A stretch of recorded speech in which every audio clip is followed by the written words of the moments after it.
So, hello and welcome students. This is Simran Matlani and you are at History by Simran.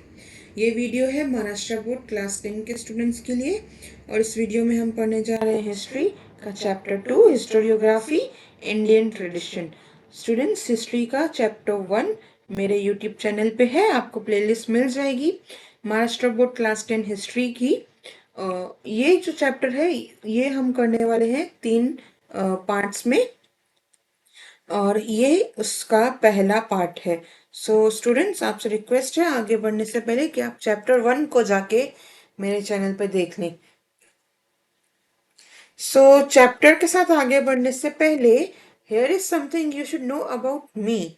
Hi, I am Simran Matlani and I run this channel history by Simran. मैंने recently अपनी masters degree complete की है history में और मुझे history पढ़ना और पढ़ाना दोनों ही बहुत अच्छा लगता है। आई नो बहुत लोगों को लगता है कि हिस्ट्री किसे पसंद है, बट यस, मुझे बहुत पसंद है। और इस चैनल के साथ मेरा एक ही काम है कि मैं आप लोगों के लिए हिस्ट्री को सिंपल और इंटरेस्टिंग बनाऊं। सो एक्चुअली चैप्टर को शुरू करने से पहले आप लोगों के लिए मैं कुछ बेसिक आइडियाज हैं जो मैं आपके लिए क्लियर करना चाहती हूँ कि यहाँ पे मैं आपको ये समझाना चाहती हूँ कि इंडिया की हिस्ट्री जो है वो क्या है। कि ये कंफ्यूजन मैंने बहुत लोगों को इतना आगे लेवल पे आकर के भी मैंने देखा है, बहुत लोगों को इंडियन हिस्ट्री के बहुत बेसिक चीज़ें तक नहीं समझ में आती हैं कि आई डोंट नो, शायद बहुत अच्छे से कई बार क्लियर नहीं हुआ होता है या क्या, बट कोई नहीं। इसमें हम समझते हैं कि इंडिया की हिस्ट्री का जो पूरा टाइमलाइन है, जितना भी कुछ आज तक हमें फार मोस्ट हमें जो पता है उसे हम 3 पीरियड्स में डिवाइड करते हैं ओवरऑल हमारी हिस्ट्री की, जिसमें पहला पीरियड है एंशियंट, उसके बाद हमारा जो दूसरा पीरियड आता है वो है मिडिवल और फिर हमारा तीसरा पीरियड है मॉडर्न। एंशियंट पीरियड की शुरुआत होती है प्री हिस्ट्री से और स्टोन एज से, आप कह सकते हैं। इस पीरियड का हमारे पास कुछ भी रिटन एविडेंस नहीं है कि जो कुछ भी इंसानों ने इस पीरियड में किया उन्होंने कुछ भी रिटन रिकॉर्ड्स नहीं रखे हैं कि उसके। उसके बाद आता है इंडिया की सबसे पुरानी सिविलाइजेशन जो कि है हड़प्पन सिविलाइजेशन। इसमें कुछ रिटन रिकॉर्ड्स मिले हैं, पर जो लिखा हुआ है वो कौन सी भाषा में और कौन सी लैंग्वेज और कौन सी स्क्रिप्ट में लिखा हुआ है ये आज तक हम लोग नहीं समझ पाए हैं। तो रिटन रिकॉर्ड्स हैं पर हमें उस लैंग्वेज का और स्क्रिप्ट का नॉलेज नहीं है कि। उसके बाद थे नहीं, आई थिंक उसके बाद थे वैदिक एज, जिसमें वेद पुराण और ये सारी जो पुरानी किताबें हैं हमारे कंट्री की हेरिटेज है, जो कि इनकी डेवलपमेंट जो हुई थी वो वैदिक पीरियड में हुई थी। और वैदिक पीरियड के बाद थे महाजनपद। एक्चुअली जो लोग पहले रहा करते थे वो एक ग्रुप बनाकर रहना शुरू करते हैं जिसे जनपद कहते हैं, लोगों का ग्रुप। बट फिर बहुत सारे जनपद जो मिलके एक बड़ा महाजनपद बनाने लगे। ये सब चीजें आपको डिटेल में क्लास 11 में और मैं अच्छे से समझाऊंगी। महाजनपद में सबसे बड़ा महाजनपद था मगध, और मगध की सबसे बड़ी सबसे फेमस डायनेस्टी है मौर्य। इकलौती नहीं है बट सबसे फेमस है। मौर्यन के पहले भी कई सारी डायनेस्टीज थी, उनके बाद भी कई सारी थी। और फिर आता है गुप्ता पीरियड, जिसको ऑफिशियली हम कहते हैं कि ये गुप्तास के एंड के साथ एंशियंट पीरियड एंड होता है। बट एंशियंट और मिडाइवल पीरियड के बीच में ना एक अर्ली मिडाइवल पीरियड भी आता है कि जिसमें आप देखते हैं हर्षवर्धन जैसे राजाओं को, जिनको हर्षा कहते हैं, उनकी डेथ के बाद उन्होंने ऑलमोस्ट पूरा इंडिया रूल किया। और उनकी डेथ के बाद इंडिया छोटे छोटे रीजनल किंगडम्स में डिवाइड होने लगा। फिर हुआ अरब्स का कॉन्क्वेस्ट जो कि सिंध से था, मुल्तान में था, और फिर धीरे धीरे इन्होंने पूरा इंडिया कैप्चर किया। फिर आता है दिल्ली सल्तनत जो कि थी मिडाइवल पीरियड की शुरुआत। दिल्ली सल्तनत में 5 डायनेस्टीज थी और जिनकी शुरुआत होती है स्लेव डायनेस्टी या गुलाम डायनेस्टी से, और लास्ट डायनेस्टी थी लोधीस। लोधीस के लास्ट रूलर को हराकर बाबर ने स्टेब्लिश की थी मुगल सल्तनत इन 1526।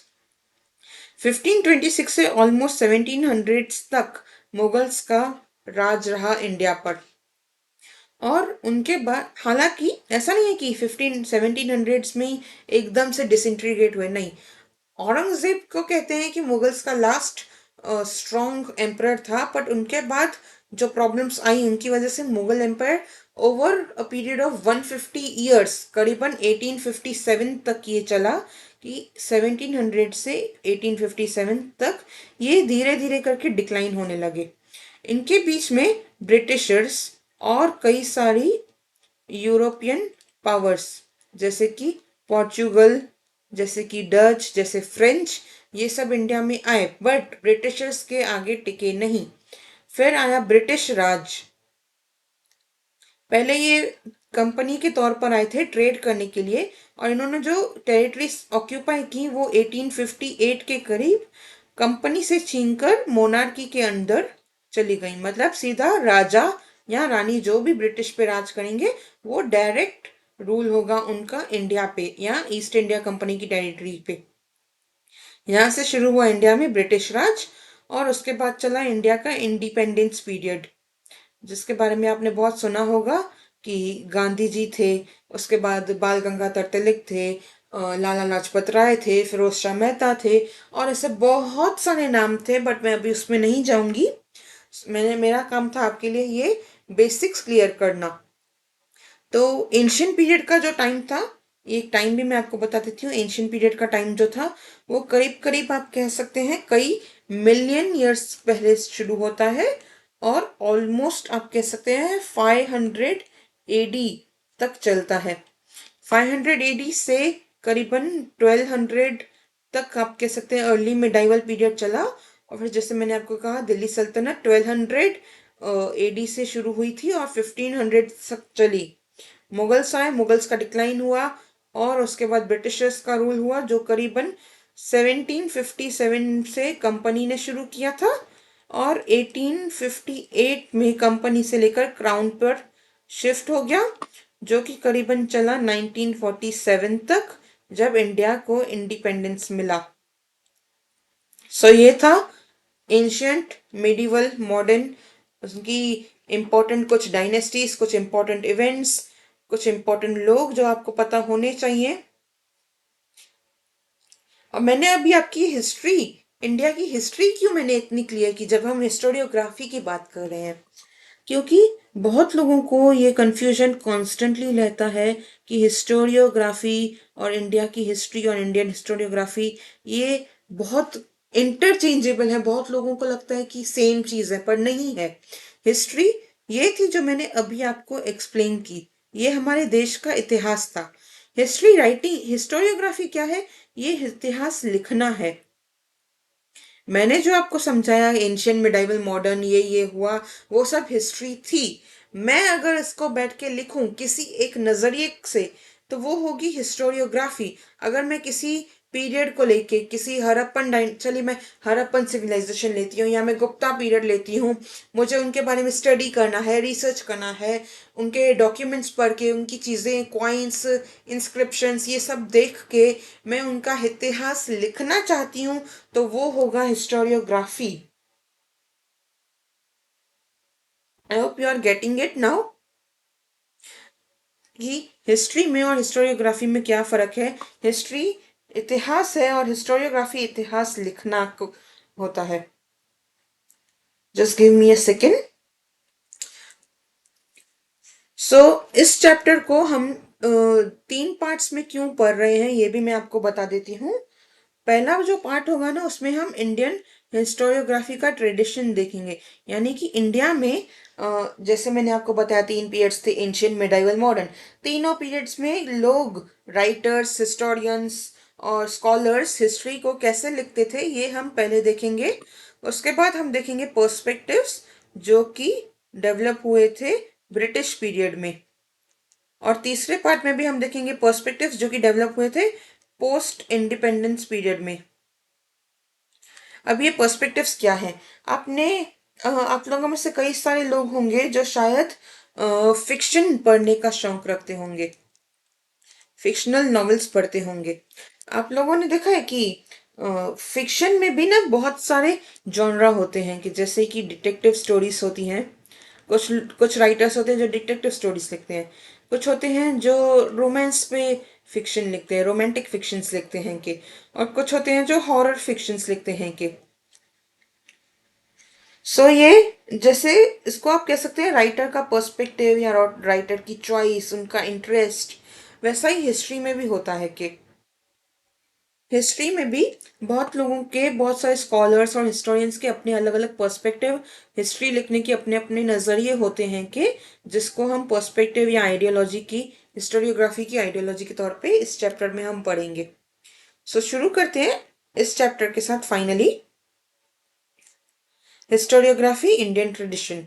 इस चैप्टर में हम दो चीजें पढ़ने वाले हैं, इंडियन हिस्टोरियोग्राफी का ट्रेडिशन और इंडियन हिस्टोरियोग्राफी के वेरियस आइडियोलॉजिकल फ्रेमवर्क्स, जैसा कि मैंने आपको अभी अभी एक्सप्लेन किया। Tradition of Indian historiography. We learned about the western tradition of historiography in last lesson. Last lesson में हमने देखा वेस्ट में या यूरोपियन कंट्रीज में हिस्टोरियोग्राफी कैसे डेवलप हुई थी। आप इसे मेरे चैनल पे जाके देख सकते हैं और प्लीज देखिएगा इस लेसन के साथ आगे बढ़ने से पहले। इस लेसन में हम लोग क्या देखने वाले हैं, इंडियन हिस्टोरियोग्राफी का ट्रेडिशन, इंडिया का history writing tradition. Ancient period से शुरू करते हैं। In ancient period the memories of great deeds of ancestors, mythological lore and memories of social transition were preserved with the help of oral recitals। ये क्या है, पहले पहले हिस्ट्री प्रिजर्व करने का तरीका क्या हुआ करता था। हिस्ट्री प्रिजर्व करने का सबसे पुराना तरीका है उसे एक कहानी की तरह सुनाना, स्टोरी टेलिंग। आप लोग देखेंगे ना, अब पता नहीं आपकी जनरेशन का तो मुझे ज्यादा नहीं पता, पर मेरे साथ और मेरी जनरेशन में तो ये हुआ है कि हम अपने दादा दादी के साथ बैठ के, अपने ग्रैंड पेरेंट्स के साथ बैठ के सुना करते थे उनके टाइम की कहानियां।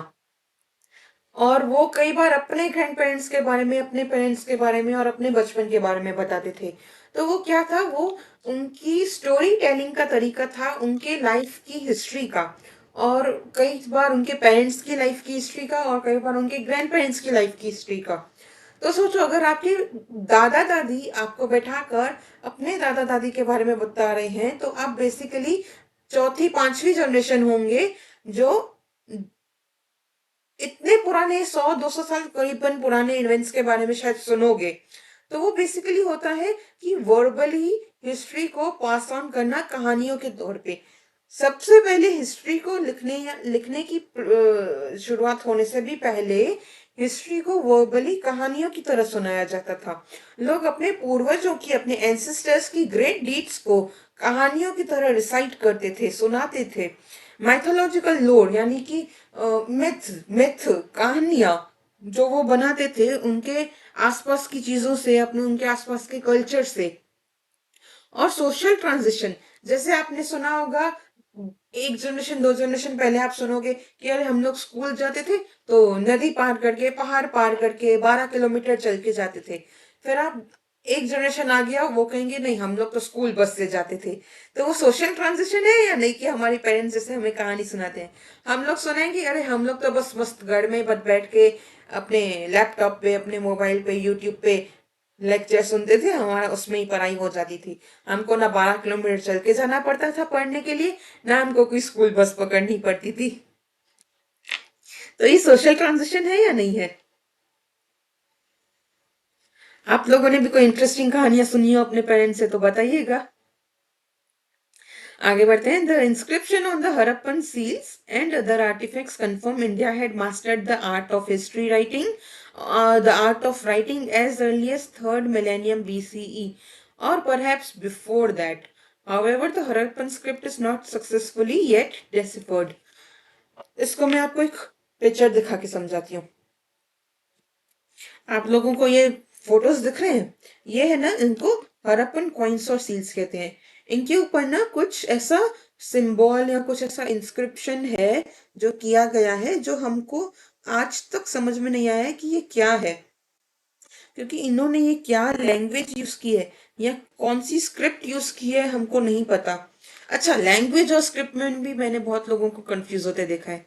लैंग्वेज और स्क्रिप्ट में क्या फर्क है, ये मैंने बहुत लोगों को कंफ्यूज होते हुए सुना है।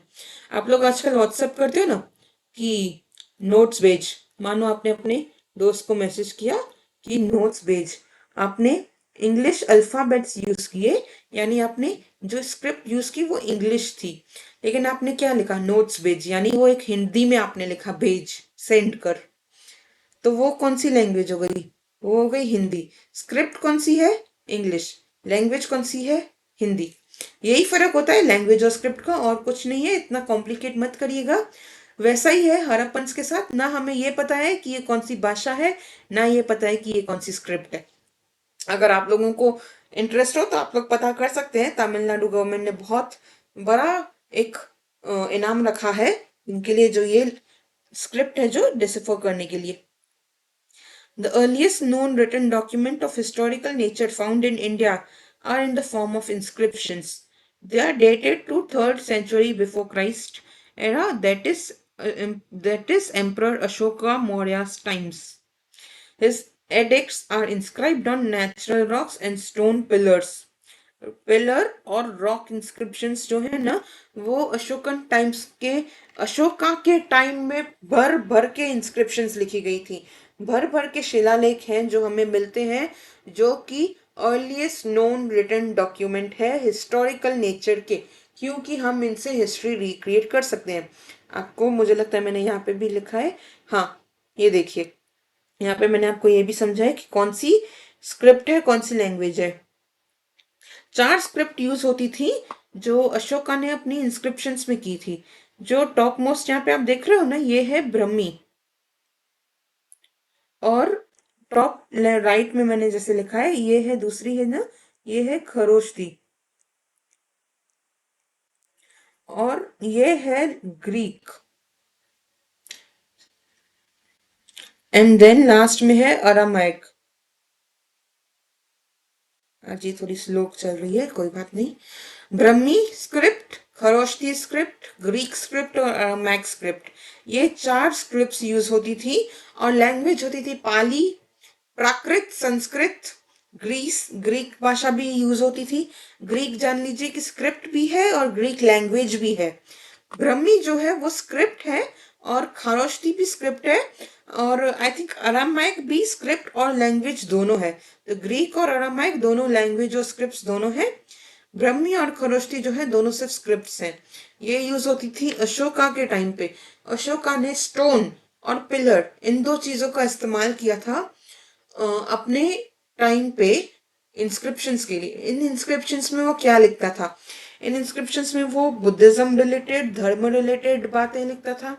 इनमें हमें कह सकते हैं पॉलिटिकल एडमिनिस्ट्रेशन, उसके अलावा जो चीज़ें वो लैंड ग्रांट्स और जो भी कुछ ग्रांट्स मिलती थी, टैक्स रिलेटेड इंफॉर्मेशन, और रिलीजियस और सोसाइटी, और जो भी यज्ञ, जो भी रिचुअल्स हुआ करते थे, उनकी बहुत सारी चीज़ों की इंस्क्रिप्शंस में हमें डिटेल्स मिलती हैं। तो वो कह सकते हैं कि पहला ऐसा सोर्स है जो हम पढ़ के समझ के, जिससे हम हिस्ट्री रिक्रिएट कर सकते हैं। और ये कह सकते हो हिस्ट्री लिखने का सबसे पुराना ये है, सोर्स है, डॉक्यूमेंट है। हालांकि सबसे पुराना हड़प्पन है, पर हमें नहीं पता उनमें लिखा क्या है। उसके बाद ये तो देखो, अशोकन पीरियड जो था वो तो 3rd century before Christ era में था, करीबन 400 क्राइस्ट एरा में, 300 बिफोर क्राइस्ट एरा में।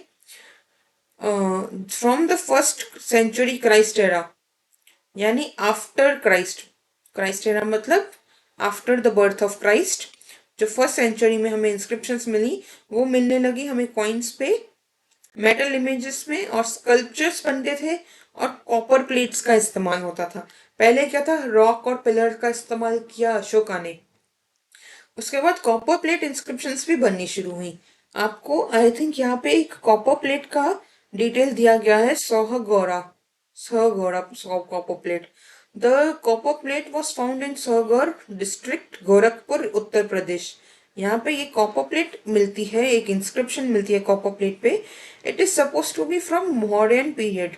अच्छा देखिए, मौर्यन पीरियड में भी कॉपर प्लेट यूज होती थी। इसकी स्क्रिप्ट क्या है, ब्रह्मी है।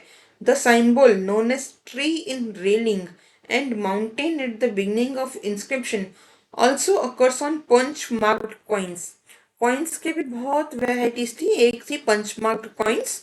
पंच मार्क्ड कॉइन्स पे इनका कहना है कि कुछ पंच मार्क कॉइन्स में भी ये जो ऐसा बना है ना, ट्री और माउंटेन और ये जो शुरुआत में बने हुए हैं, ये हमें कुछ पंच मार्क्ड कॉइन्स पे भी मिलते हैं।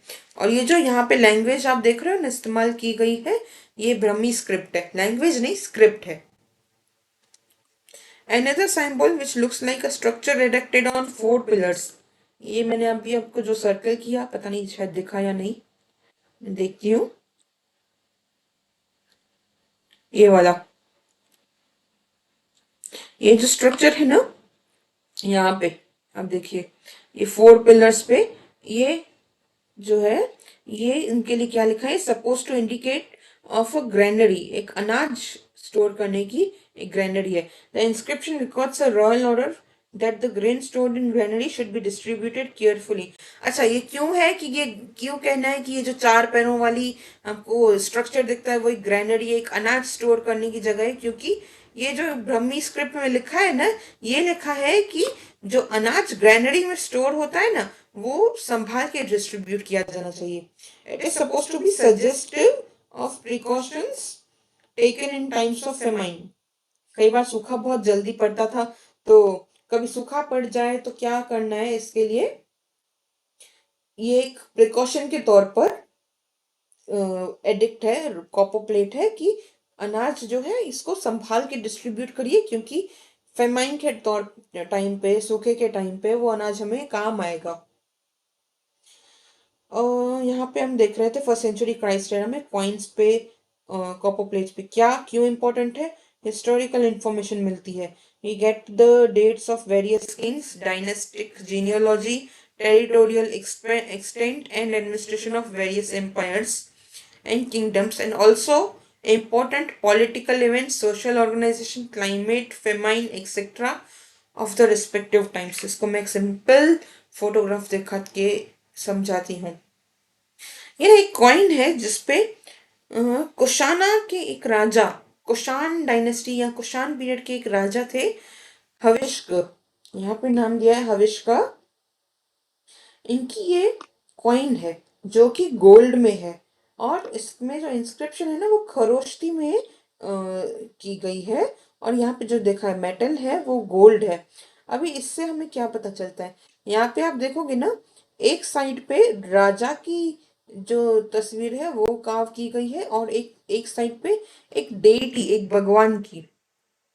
मेटल क्योंकि गोल्ड यूज किया गया है, तो हम ये कह सकते हैं कि इकोनॉमिकली, पैसे के मामले में कुषाणों का ये पीरियड जो था वो काफी प्रॉस्परस रहा होगा, तभी सोने के सिक्के मिंट हो रहे हैं। कहते हैं ना, सोने के सिक्के तभी गिर रहे हैं क्योंकि इतनी बरकत रही होगी। फिर हमें राजा की तस्वीर मिलती है, यहाँ पे खरोष्टी में हमें लिखा हुआ मिलता है कि कौन राजा है, कब है, कब क्या काल था, क्या पीरियड था उनके रूल का। तो बहुत सारी चीजें हमें एक कॉइन से भी पता चलती है। अगर देखिए आपको कभी इंडिया में कहीं कहाँ पे ये कॉइन मिलता है, इससे भी हमें पता चलता है कि वहाँ के लोग, कुषाण डायनेस्टी के लोग, समझो नॉर्थ वेस्ट का ये डायनेस्टी है, लेकिन अगर आपको ये कॉइन साउथ में मिल जाए कुषाण का, तो आप क्या कहोगे कि कुषाण डायनेस्टी का साउथ इंडिया की डायनेस्टी से कुछ अच्छा रिलेशन रहा होगा, कुछ ट्रेड होता होगा, तभी वहां का कॉइन हमें साउथ इंडिया में मिलता है। ये बात हमें पता चलती है कि नहीं। तो कॉइन्स भी बहुत इंपॉर्टेंट होती है हिस्ट्री रिक्रिएट करने की, एक हिस्ट्री को प्रिजर्व करने का बहुत अच्छा तरीका होती है। कि आजकल के कॉइन्स पे तो आप देखो आता है कि 75th ईयर ऑफ इंडिपेंडेंस, तो आज से अगर 100 200 साल 1000 साल बाद कोई देखेगा तो क्या कहेगा कि 100 साल, अपने 75 ईयर्स सेलिब्रेट कर रहे थे हम लोग भी। आगे बढ़ते हैं। The ancient Indian literature including the epics Ramayana and Mahabharata, Puranas, Jaina and Buddhist text, historical accounts of Indian authors and travelogues by foreign travellers are important source. Literature में क्या क्या है, लिटरेचर मतलब लिखे हुए, और किताबों में क्या क्या है, हमारे पास एपिक्स है, रामायण महाभारत। उसके अलावा जैन और बुद्ध टेक्स्ट हैं के, दोनों रिलीजन्स के स्कॉलर्स ने भी बहुत सारी किताबें लिखी थी। फिर पुराण थे के, historical account by Indian authors, Indian authors थे, इंडिया में बहुत बहुत भर भर के ज्ञानी लोग हुआ करते थे पहले। बहुत सारे स्कॉलर्स थे जो इंडिया का इतिहास, अपने राजा महाराजाओं का जो इतिहास है, उनकी जो पीरियड है, उनकी जीनियोलॉजी है, उनको लिख के प्रिजर्व किया करते थे। हालांकि काफी सारी चीजें तो ऐसी हैं जो गुम भी हो गई हैं। ट्रेवलॉग्स बाय फॉरेन ट्रेवलर्स, इंडिया में चाइना, अरब, पर्शिया, बहुत जगहों से, यूरोप से, और बाद में इवन अफ्रीका से भी ट्रेवलर्स आया करते थे। और वो अपना इंडिया के बारे में ना एक अकाउंट लिखते थे। जैसे आजकल हम लोग व्लॉग्स बनाते हैं ना कि कहीं जाते हैं तो वो लोग भी, उनका ये व्लॉग हुआ करता था। देखिए यहाँ पे मैंने लिखा है फॉरेन अकाउंट्स कौन से हैं। चाइनीज में इटसिंग नाम का एक इंसान था, ह्यूनसांग था और फाहिन था। इन्होंने कुछ अच्छे खासे अकाउंट्स लिखे बुद्धिज्म पे खास करके, और सोशल और इकोनॉमिक लाइफ के पे, रिलीजियस लाइफ पे। और ठीक है, ग्रीक स्कॉलर्स में देखिए मेगेथीन्स है। आपको पता है चंद्रगुप्ता के टाइम पे मेगेथीन्स ग्रीक एम्बेसडर, एक राजदूत हुआ करता था ग्रीक एम्पायर के बिहाफ पे, जो चंद्रगुप्ता के कोर्ट में था। उसने एक बुक लिखा इंडिका, जिसमें उसने इंडिया की architecture, politics, society, economy, army, administration, caste etcetera, बहुत सारी चीजें जो मगधा एम्पायर में उसने देखी, उनको लिखा। जैसे हम आज कहीं जाते हैं, कहीं कुछ देखते हैं, तो उसको व्लॉग में ऐड कर देते हैं, उसे रिकॉर्ड कर लेते हैं। वैसे ही मेगाथीन्स ने, जो ग्रीस से आया, मगधा में आया, तो उसने जो देखा वो लिखा।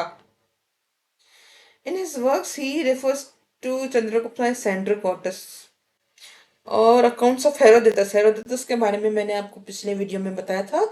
द हिस्ट्रीज जो है इन्होंने लिखी थी। He also acknowledge Indian warriors along with Persian warriors. उस वक्त पर्शिया हुआ करता था, जिनसे इंडियन एम्पायर का बहुत अच्छा रिलेशन था। तो उसने इंडियन वॉरियर्स को रिकग्निशन दिया है अपने अपनी राइटिंग्स में। Writing of biographies of Kings is marks an important step. अच्छा, हिस्ट्री प्रिजर्व करने के, हिस्ट्री राइटिंग के इतिहास में, इंडिया की हिस्ट्री राइटिंग के इतिहास में सबसे इम्पोर्टेंट स्टेप क्या था? जब लोगों ने अपने राजाओं की बायोग्राफी, अपने राजाओं की पूरी जिंदगी की कहानी लिखना शुरू की। जैसे कि हर्षचरित, मैंने आपको बताया ना, अर्ली मिडाइवल पीरियड में हर्षवर्धन राजा हुआ करते थे कनौज के। उनके दरबार में हुआ करते थे एक स्कॉलर जिनका नाम था भाना भट्ट। भाना भट्ट कृष्ण कृष्ण हर्षा की उन्होंने बायोग्राफी लिखी, उनकी एक रियलिस्टिक पिक्चर, जो कि society, economy, polity, religious, culture, life during the kings times. Bana Bhatta ने ये सारी चीजों को अपने किताब हर्षचरिता, चरिता आपने सुना होगा कि किसी की, जैसे कि लाइफ पे डिपेंड करने वाला, तो ये हर्षा चरिता मतलब हर्षा की लाइफ, किंग हर्षवर्धन की कहानी, जो कि भाना भट्ट ने लिखी थी करीबन 7th सेंचुरी क्राइस्ट एरा में। सो ये थी एंशियंट इंडिया में इंडियन हिस्टोरियोग्राफी, जहाँ पे हमने देखा, जिसमें हमने क्या क्या कवर किया। पहले हिस्ट्री थी वर्बल, उसके बाद जो हमें रिटर्न मिली है वो है हड़प्पन पीरियड में, और वो हमने अभी तक पढ़ के समझ नहीं पाए हैं। हमें से किसी को नहीं पता कि उसमें लिखा क्या हुआ है। फिर जो हम पढ़ सकते हैं और लिखा हुआ भी है, वो है मौर्यन पीरियड का सबसे इम्पोर्टेंट, अशोका के इंस्क्रिप्शंस। उसके बाद वैदिक पीरियड में, मैंने आपको कहा ना कि वैदिक पीरियड था हड़प्पन के बाद, तो वैदिक पीरियड में वेद, पुराण, रामायण, महाभारत और ऐसी बहुत सारी चीजें लिखी गई, वो भी हमारे लिटरेचर का पार्ट बनती हैं। फिर जब बुद्धिज्म इंडिया में राइज हुआ, तो बुद्धिस्ट टेक्स्ट थे, जैनिज्म का राइज हुआ, तो जैन स्कॉलर्स ने, जैन फॉलोअर्स थे जो जैनिज्म के और बुद्धिज्म के, उन्होंने बहुत कुछ लिखा रिलीजन रिलेटेड। और वो सिर्फ रिलीजन, सोलली कंप्लीटली रिलीजन पे बेस्ड नहीं होता था, वो कहीं ना कहीं सोसाइटी उस वक्त कैसी थी और क्या क्या उनके आसपास होता था ना, उस बारे में भी वो लिख लिया करते थे कि, तो इसलिए हमें सिर्फ ऐसा नहीं कि सिर्फ बुद्धिस्ट टेक्स्ट है तो हम लोग को बस बुद्धिज्म रिलेटेड नॉलेज मिलेगा, वो बहुत रिलीजियस होगा, नहीं, सोसाइटी का, कल्चर का भी एक ओवरऑल हमको पिक्चर मिलता है, एक आइडिया मिलता है कि रिलीजियस टेक्स्ट से भी। फिर फॉरेनर्स इंडिया में जो एज ए ट्रेवलर और एज एन एम्बेसडर आया करते थे, एज स्टूडेंट्स आया करते थे। पुरानी यूनिवर्सिटीज नालंदा, विक्रमशिला, इन सब में स्टूडेंट्स आया करते थे जो बुद्धिज्म स्टडी करने के लिए, मैथमेटिक्स के लिए, एस्ट्रोनॉमी के लिए आके पढ़ाई करते थे। वो भी लिखते थे इंडिया के बारे में। और फिर सबसे इंपॉर्टेंट स्टेप जो मैंने अभी अभी लास्ट आपको समझाया वो था बायोग्राफी लिखना। Okay, just give me a minute, I think इसका चार्जर मुझे लगाना पड़ेगा। तब तक आप देखिए, मेडाइवल पीरियड के बारे में भी पढ़िए।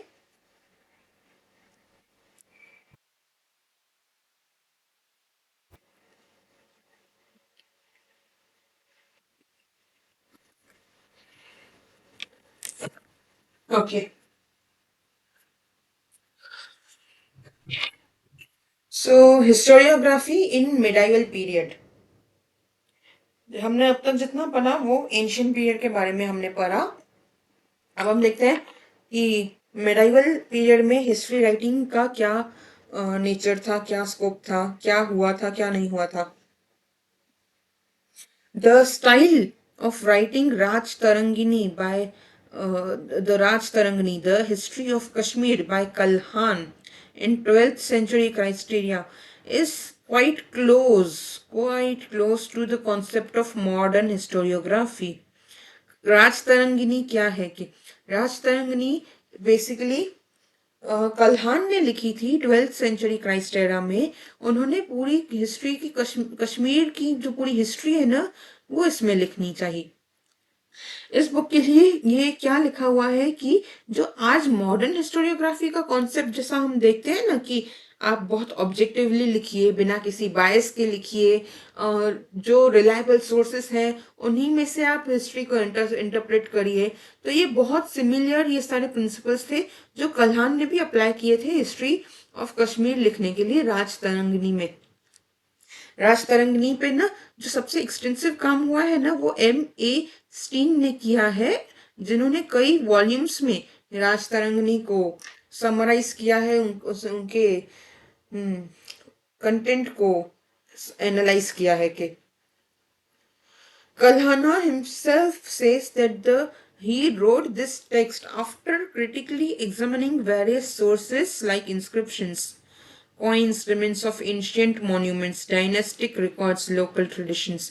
कल्हाना ने खुद कहा कि ये जो उन्होंने लिखा ना, उन्होंने सोर्सेस को ना क्रिटिकली एग्जामिन करने के बाद, सोर्सेस जैसे इंस्क्रिप्शन, शिलालेख, सिक्के, जो मॉन्यूमेंट्स हैं हमारे देश में, उनको, उनके रिमेन्स को एग्जामाइन किया। डायनेस्टी के रिकॉर्ड्स जो होते हैं कि क्या सच में ये रिकॉर्ड ये सही है कि ये राजा के पहले ये था या ये राजा का बेटा यही था। तो dynastic records, local traditions, local societies में क्या ट्रेडिशंस चलते हैं, ये सब चीजें ना उन्होंने क्रिटिकली एग्जामाइन की। जैसा मैंने कहा ना, मॉडर्न हिस्टोरियोग्राफी में भी हम यही बात पे एम्फेसिस करते हैं कि जो आपका हिस्ट्री लिखने का सोर्स हो ना, वो बहुत ही क्रिटिकली एग्जामाइंड होना चाहिए। उसको आप सोच समझ के उसको कट, ऐसा कहते हैं ना, घोर परीक्षा लेने के बाद आप तय करिए कि क्या वो जेन्युइन है या नहीं, उस पर रिलाय किया जा सकता है या नहीं इंफॉर्मेशन के लिए। तो कालान ने भी ये सारी चीजें अप्लाई की थी, क्रिटिकली एग्जामिन की थी सोर्सेस की। In the medieval India, the historians in the courts of Muslim rulers were influenced by Arabic and Persian historiography. मैंने आपको बताया ना दिल्ली सल्तनत, पहले क्या था ना, दिल्ली सल्तनत में ना जो रूलर्स थे कोर्ट के, उनके कोर्ट में कुछ हिस्टोरियंस बैठा करते थे, स्कॉलर्स बैठा करते थे, जिन पर अरेबिक और पर्शियन हिस्टोरियोग्राफी का इन्फ्लुएंस हुआ करता था। अब ये क्या है कि अब पर्शिया में या अरब नेशंस में भी लोग, डायनेस्टीज हुआ करती थी और उन डायनेस्टीज को लिखा किया करते थे हिस्टोरियंस। तो उनका इन्फ्लुएंस यहाँ पे इंडिया में बैठे रूलर्स के कोर्ट्स में बैठे हिस्टोरियंस पे भी था, क्योंकि समवॉट उनका कनेक्शन था, रिलीजियसली कॉमन लाइन से थे। उनकी हिस्ट्री खुद पर्शिया और अरेबिया तक जाती है। Tariq-e-Firoz Shahi, a book written by him, he has stated the purpose. Okay, मैं आई थिंक मिस किया मैंने। Among them, Ziauddin Barani holds an important place. Ziauddin बरानी, मैंने यहाँ पे देखिए जो भी नाम इम्पोर्टेंट है, कल्हान है, ऊपर भान भट्ट या जियाउद्दीन बरानी, ये सब आपको मैंने हाईलाइट करके दिए हैं। आप चाहें तो ये पीडीएफ के लिए आप मुझे डीएम कर सकते हैं इंस्टाग्राम पे। जियाउद्दीन बरानी दिल्ली सल्तनत का एक इम्पोर्टेंट हिस्टोरियन था। अगर आप इनको गूगल पर सर्च करेंगे ना, आपको पता चलेगा कि इन्होंने तारीख फिरोज शाही लिखी थी। तारीख फिरोज शाही का क्या मतलब हुआ? फिरोज शाह के ऊपर इन्होंने ये बुक डेडिकेट की, उनकी बायोग्राफी के तौर पर। ये एक तरीके से एक चरिता है, जैसे मैंने आपको बताया ना, हर शाह के ऊपर लिखी हुई चरिता, वैसे ये फिरोज शाह के ऊपर लिखा हुआ तारीख फिरोज शाही है। एक बुक जो उन्होंने लिखी, he has stated the purpose of historiography. उन्होंने हिस्ट्री क्यों लिखी जानी चाहिए, इसका एक पर्पस लिखा इसमें।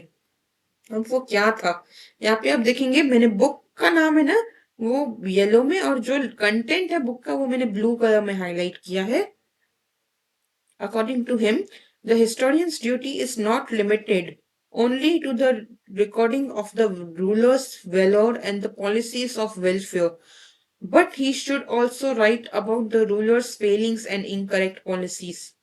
इनका क्या कहना था कि हम जब एक हिस्टोरियन का ड्यूटी क्या है कि हम बस अपने राजा का शौर्य और उन्होंने जो पॉलिसी सच में लोगों के भलाई के लिए लाई, उन्हीं के बारे में ना लिखे, वो उन तक लिमिटेड नहीं होनी चाहिए, बल्कि हम उन फेलिंग्स के बारे में, जहां जहां राजा फेल हुआ या जो पॉलिसीज उनकी इनकरेक्ट थी, जो पॉलिसीज उनकी फेल हुई, जिन पॉलिसीज से लोगों को तकलीफ हुई, हमें उन्हें भी एज ए हिस्टोरियन हमारा फर्ज है कि हम वो भी अपनी हिस्ट्री में इंकॉर्पोरेट करें। जब हम लिखें अपने राजा के बारे में, तो सिर्फ उनके बारे में अच्छा नहीं लिखें, बल्कि उनकी उनकी जो गलतियां हैं, उनकी जो कमियां हैं, उनकी खामियां हैं, वो भी हम लिखें। Further says that a historian should also take into consideration the impact of the teachings of the wise, the learned and the saints on the cultural life of people. इनका कहना था कि सिर्फ राजा से रिलेटेड ना रखें, जो चीजें हम सोसाइटी में विद्वानों से, पढ़े लिखों से और संत से जो सोसाइटी पे इम्पैक्ट हुआ है, जो हम उनकी टीचिंग्स में हमने सीखा है, वो भी हमें कंसिडर करना चाहिए उनका भी, क्योंकि एक इम्पॉर्टेंट इम्पैक्ट होता है इंसान की कल्चरल लाइफ पे। तो वो भी होना चाहिए। ऐसा नहीं कि बस सिर्फ राजा ने ये किया, राजा ने वो किया, नहीं। हमारे सोसाइटी में बहुत सारे सेंट भी हैं, बहुत सारे बुद्धिमान लोग हैं जिनकी बातों से हमने बहुत कुछ सीखा है। वो भी लिखो ताकि आने वाली जनरेशन को भी पता चले कि हमारे जो विद्वान हैं उनसे सीख सके। Thus, Berani expanded the scope of history. ये आई थिंक आपसे क्वेश्चन में पूछा जा सकता है, आई थिंक आपके क्वेश्चन में है भी कि Barauni expanded the scope of history, इसे आप रीजनिंग दीजिए। For the historians and the Mughal courts, praising the emperor and exhibition of loyalty became more important. अभी देखो, बैरानी ने तो क्लियरली कहा कि सिर्फ अपने राजा की बड़ाई मत कीजिए, उनकी जो कमियां खामियां हैं वो भी लिखिए। लेकिन मुगल्स के कोर्ट में, मुगलों के टाइम पर उनके कोर्ट में क्या हो रहा था, एम्प्रर को प्रेस करना और उनकी तरफ अपनी वफादारी को जताना, ये सबसे ज्यादा इंपॉर्टेंट बन गया। The custom of adding suitable poetic quotes, poetic nature and beautiful pictures was also introduce. मतलब सिर्फ हिस्ट्री नहीं लिखते थे, हिस्ट्री के साथ साथ ना उसको उसमें बहुत सारी एलिमेंट्स आ गए, जैसे पोएटिक कोट्स, काफी शायराना बातें लिखना और खूबसूरत सी तस्वीरें, खूबसूरत से सब बॉर्डर देके किताब को लिखना, उसमें फूल पत्ती वगैरह लगा के, ऐसा मतलब कह सकते हो क्रिएटिवनेस इंट्रोड्यूस हो गई के मुगल टाइम पे। अब इम्पोर्टेंट इसमें क्या है, बाबर जो कि फाउंडर थे, उन्होंने ना खुद अपनी ऑटोबायोग्राफी तो देखो खुद ही लिखी जाती है, इन्होंने खुद एक किताब लिखी अपनी जिंदगी पे, Tuzuk e Babri. It contains the descriptions of the battles fought by. इन्होंने इसमें, इस तुजुक ए बाबरी में ना इन्होंने दो चीजें लिखी। पहला, उन्होंने कौन सी जंगें लड़ी वो, और जिन अलग अलग रीजन्स और सिटीज में इन्होंने ट्रैवल किया ना, वहां पे जो कुछ भी इन्होंने ऑब्जर्व किया, जो कुछ भी देखा, जैसे कि वहां की लोकल इकोनॉमी, वहां पे क्या रीत रिवाज है, वहां का फूल पत्ती, इवन फ्लोरा, मतलब क्या, फूलों का, पत्तियों का, पक्षियों का, ये सब डिस्क्राइब भी उन्होंने किया। आपको एक सीरीज में रिकमेंड करती हूँ, द एम्पायर नाम की, जो कि आपको आज जियो हॉटस्टार पे मिलेगी। वो आपको बाबर की लाइफ के बारे में बहुत कुछ बताएगी। आप उसमें देखेंगे कि बाबर तुजो के बाबरी लिख रहे हैं ओवर द टाइम अपनी लाइफ में, जैसे जैसे उनकी लाइफ में चीजें हो रही हैं वो उसके बारे में लिखते जा रहे हैं। कि सो हो सके तो आप ये जाकर के देख सकते हैं, द एम्पायर नाम है इसका। अबुल फजल ने अकबरनामा लिखा था। तो देखो फर्क क्या है, बाबर ने खुद अपने लाइफ के बारे में लिखा, अकबर की लाइफ के ऊपर अबुल फजल ने लिखा था। ये एक इंपॉर्टेंट है from the view point of critical historiography. His methods of collecting authentic historical documents and their scrutiny is looked upon as devoid of bias and hence realistic। इनका क्या है कि अबुल फजल ने ना एकदम इम्पार्शियली कह सकते हो, बिना किसी बायस के, बिना ज्यादा कहते हैं कि बिना ज्यादा बढ़ाए चढ़ाए अपने राजा को एक रियल तरीके से अकबरनामा लिखा था, कि उनकी अच्छाइयां और बुराइयां दोनों को कवर करते हुए। बखर, बखर जो वर्ड है ना, इसको मैं आपको पहले ये समझा देती हूँ तो आपको समझ में आएगा कि बकर जो ये वर्ड है ना, कई बार बिलीव किया जाता है कि ये वर्ड अरेबिक वर्ड खबर या न्यूज, जिसको कहते हैं ना खबर आई है, न्यूज, खबर से ये वर्ड ओरिजिन हुआ है बकर। ये इंपॉर्टेंट सोर्स किनके पीरियड का है, ये है इंपॉर्टेंट मराठास के टाइम का। हमने अब तक देखा कुछ स्कॉलर्स थे, कुछ हिस्टोरियंस थे जो दिल्ली सल्तनत में राजाओं के कोर्ट्स में बैठा करते थे, और इसी टाइम पे कुछ फॉरेन अकाउंट्स भी थे, जैसे इब्न बतूता। आई थिंक यहाँ पे दिया हुआ है, मैंने मिस कर दिया। देखिए, जो सबसे सबसे पहला फॉरेन अकाउंट, अरेबिक अकाउंट कह सकते हो, जो लिखा था वो अल बैरूनी ने लिखा था। जब पहली बार इंडिया पे अरब्स ने हमला किया ना, तो उनके साथ ना अल बैरूनी भी आया था, जिन्होंने अरेबिक में इंडिया के बारे में, इंडिया की सोसाइटी के बारे में, इंडिया के नॉलेज के बारे में लिखा, एक बुक लिखा था। मुझे उसका नाम नहीं याद आ रहा है, ठीक है मैं आपको कमेंट्स में पिन कर दूंगी इसका नाम, कि अल-बैरूनी की किताब का नाम। In the following period many books about India were written by foreign scholars. Among them to name a few are Hasan Nizami, Minhaj Siraj और आमिर खुसराव। आमिर खुसराव, हसन निजामी ने ताजुल मसीर लिखा, मिनाज सिराज ने लिखा तबकात नासिरी, और आमिर खुसराव की तो बहुत सारी ऐसी राइटिंग्स हैं जो आज भी बहुत फेमस हैं। के Tuzuk Timuri, the autobiography of Timur, who was also known as Amir Timur, who invaded India। अमीर खुसराव ने लिखी थी तुजुक तिमूरी, तिमूर के ऊपर, या आमिर तिमूर जिनका नाम ये कहते हैं, जिन्होंने इंडिया पे कब्जा किया था, इंडिया पे इन्वेड किया था, कब्जा या नहीं, इन्वेड किया, हमला किया था। सिर हिंदी, यहाया सिर हिंदी, ये भी एक बहुत इंपॉर्टेंट नाम है, कि जिन्होंने तारीख ए मुबारक शाही लिखी थी। के इनके अकाउंट में बहुत सारी हिस्टोरिकल इंफॉर्मेशन हमें मिलती है सल्तनत पीरियड की।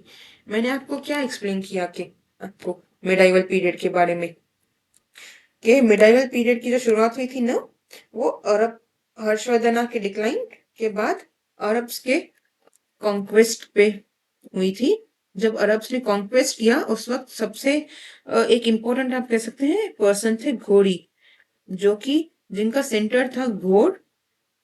ऑलमोस्ट हो गया ये आज का अफगानिस्तान, लेकिन क्योंकि इनके लिए इंडिया की जो रीजन्स थे ना वो बहुत दूर पड़े थे, इन्होंने जीत तो लिया, पर क्योंकि इनका कैपिटल इतना दूर अफगानिस्तान में था इंडिया की टेरिटरी से, तो दिल्ली में ना एक अलग कैपिटल बैठ गया, जिसको दिल्ली सल्तनत, एक अलग डिवीजन कह सकते हैं हुआ, जिसमें गौरी के कई सारे ना स्लेव्स थे, जिन्होंने ये सल्तनत स्टैब्लिश की।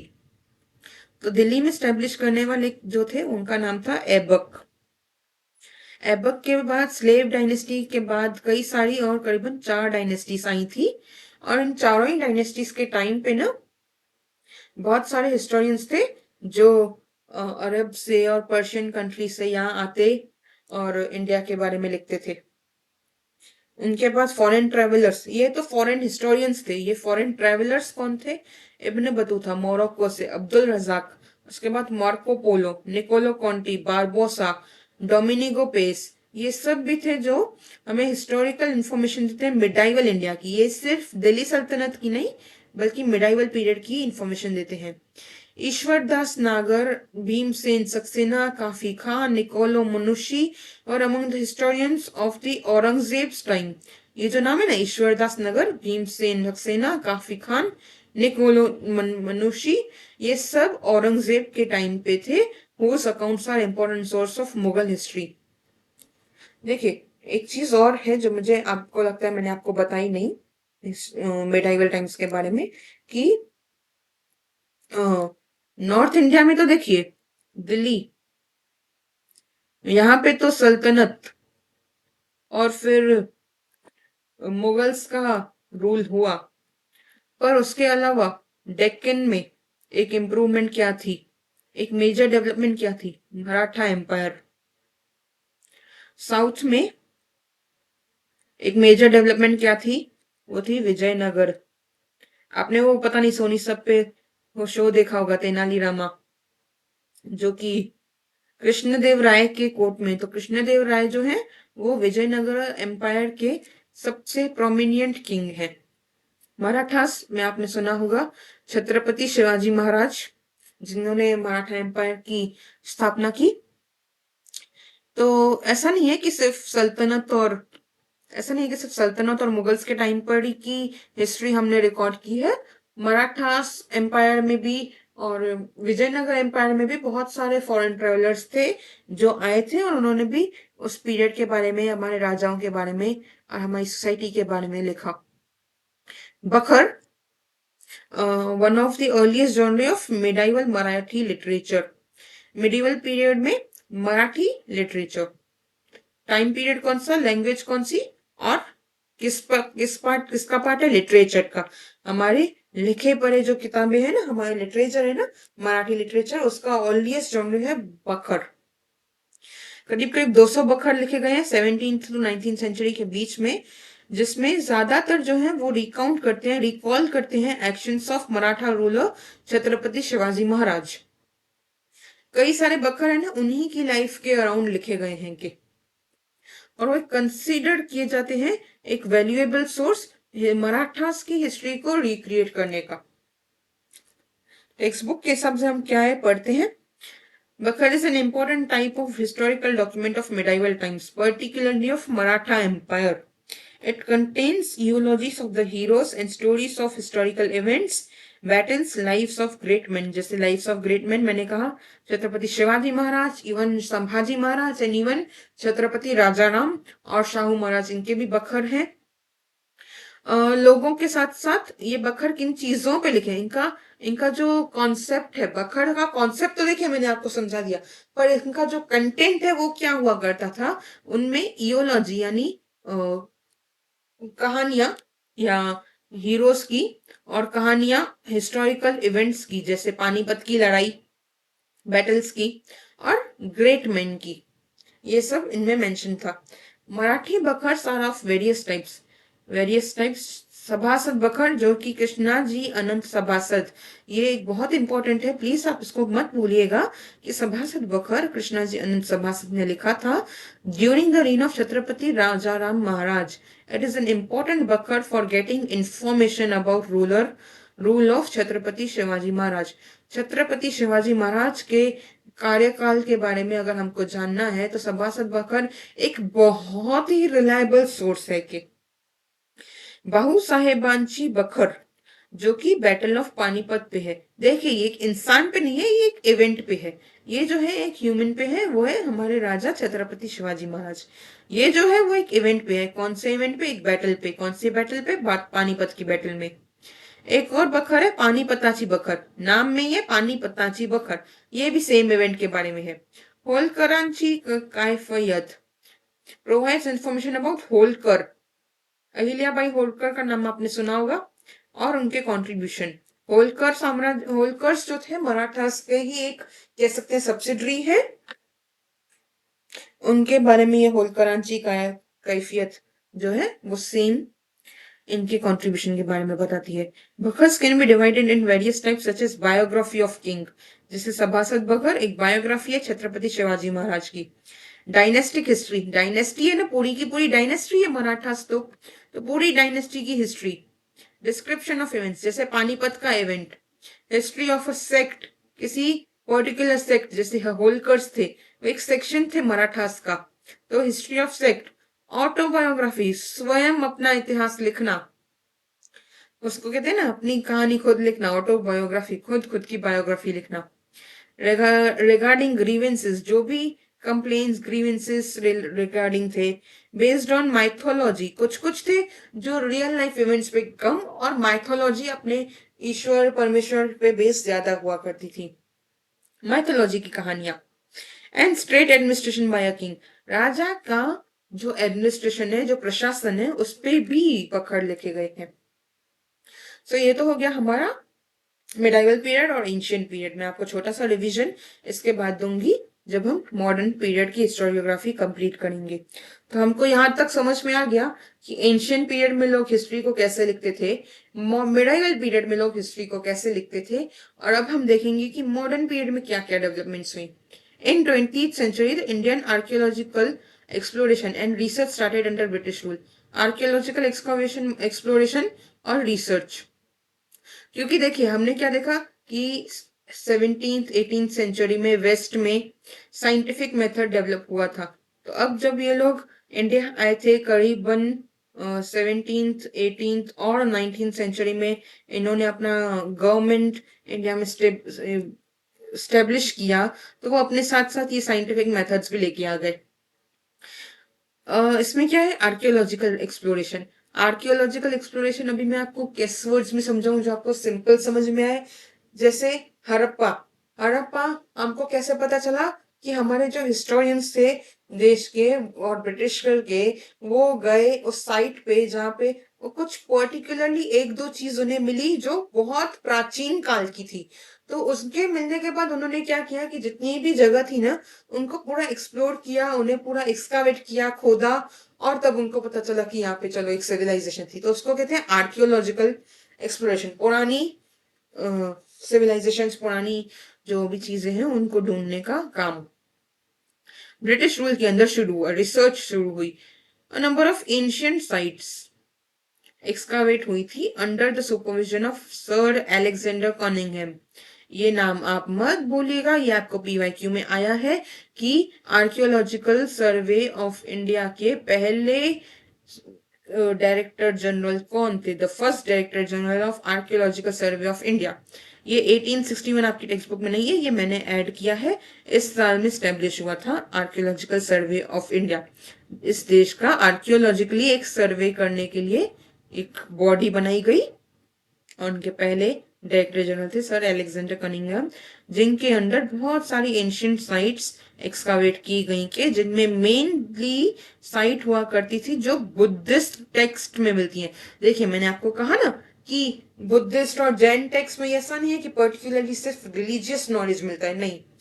जो जगहों के नाम सर अलेक्जेंडर कनिंघम को बुद्धिस्ट ग्रंथों में मिले, उन्होंने उन जगहों को एक्सकावेट किया, उन जगहों को एक्सप्लोर किया। हड़प्पन सिविलाइजेशन, अगेन मैंने बताया था आपको पिछले आई थिंक वीडियो में कि 1920 में एक्सप्लोर हुई थी। हमें पता चला था कि हड़प्पन सिविलाइजेशन जैसी भी कोई सिविलाइजेशन हमारे देश में हुआ करती थी। इसका हुआ था एक्सकावेशन, इसकी हुई थी डिस्कवरी सर जॉन मार्शल के डायरेक्टर रहते हुए, director general sir John Marshall of ASI in 1920 when we excavated Harappan civilization. Because of this discovery, the antiquity of Indian history could be traced to 3rd millennium before Christ era. 3000 before Christ era. ये भी बहुत confusion होता है, before Christ after Christ era क्या है।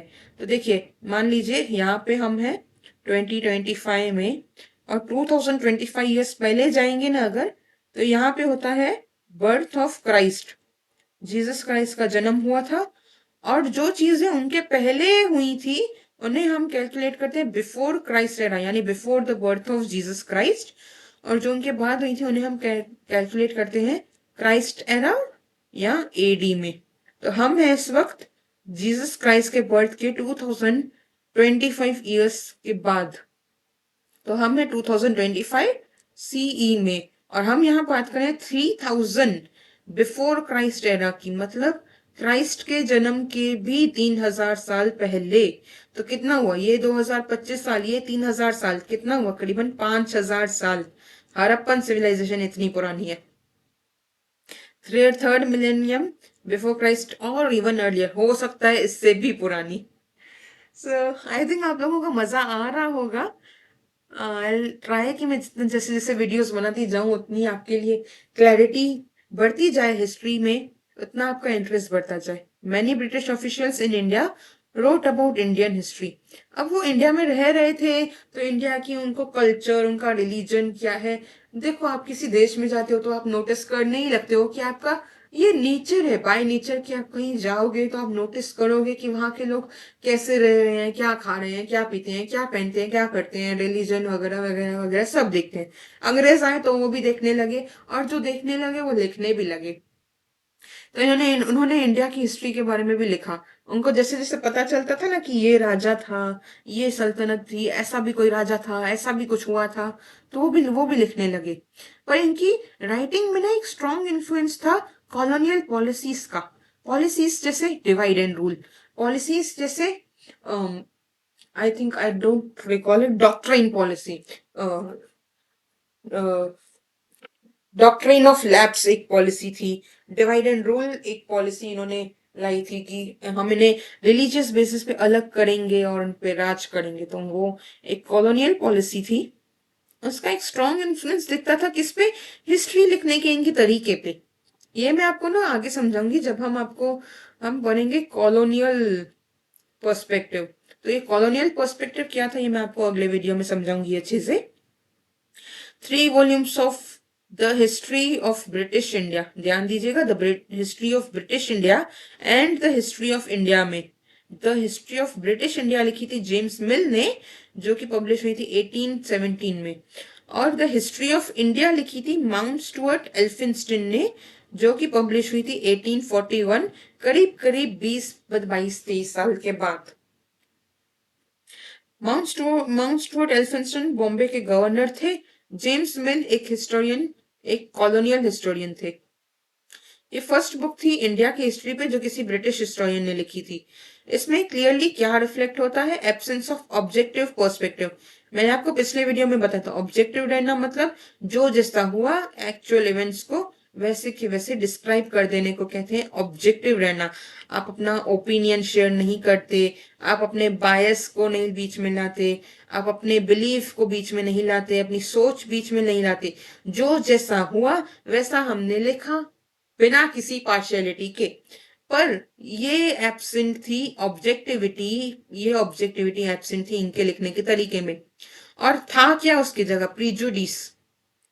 बिना किसी वजह किसी चीज को जब हम नफरत करते हैं ना तो उसको कहते हैं प्रीजुडिस, कि हमें हमें हम बिना किसी वजह किसी चीज को या किसी भी बिलीफ सिस्टम को जब नापसंद करते हैं, हेट करते हैं, तो वो होता है प्रीजुडिस होना।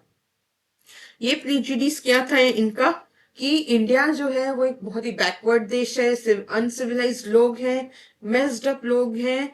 ये इनका प्रीजुडिस हुआ करता था इंडिया और इंडिया की हिस्ट्री का। तो ये प्रीजुडिस इनके राइटिंग में भी दिखता था।